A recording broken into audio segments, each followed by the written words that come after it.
Les éditions Petit à Petit existent maintenant depuis 20 ans.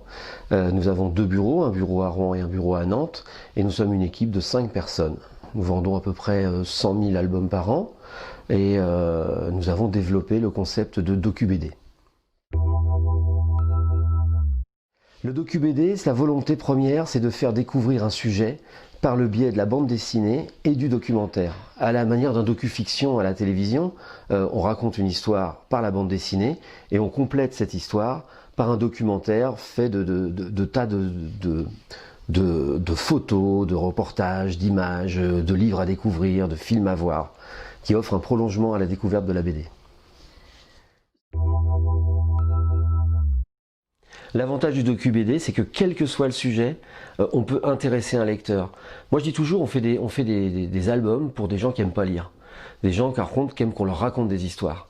À la manière des Tout l'univers pour les gens de ma génération, mais aussi des encyclopédies faites par Larousse par exemple, on a la bande dessinée et on a le documentaire. Donc on a des sujets aussi variés que l'histoire de l'art, que les sciences humaines et sociales. On vient d'en sortir un sur les recettes de cuisine. C'est-à-dire, quelle est l'histoire des recettes? Pourquoi la poule au blanc, par exemple? Pourquoi le baba au rhum? N'importe quel sujet peut servir à un docu-BD et être absolument passionnant. Le dernier docu-BD qui vraiment m'enthousiasme, c'est le docu-BD qu'on a sorti sur Gengis Khan et l'Empire mongol. Et ce, pour 2 raisons. Parce qu'il est en partenariat avec le château Anne de Bretagne à Nantes. Et il devait être le résultat de la visite de l'exposition liée à Gengis Khan au sein de ce château.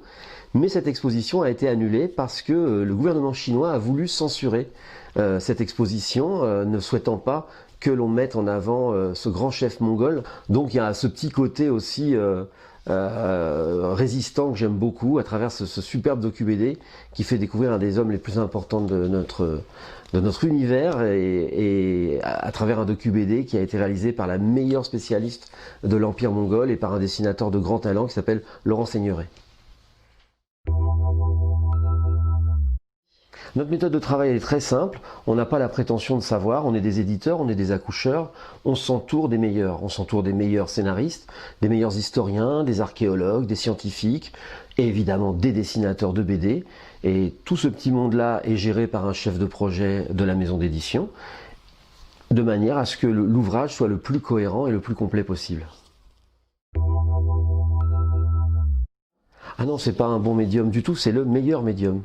C'est-à-dire qu'il permet quand même à tout moment de se plonger dans un sujet, de l'arrêter, de le reprendre.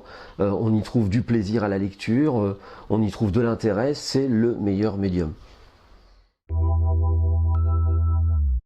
Alors la revue Soif, elle est venue de la part des chercheurs de l'université de Rouen qui nous ont dit « Puisque vous faites du docu-BD, comment vulgariser nos travaux de recherche parce qu'on n'a pas l'habitude, nous, de communiquer vis-à-vis du grand public ».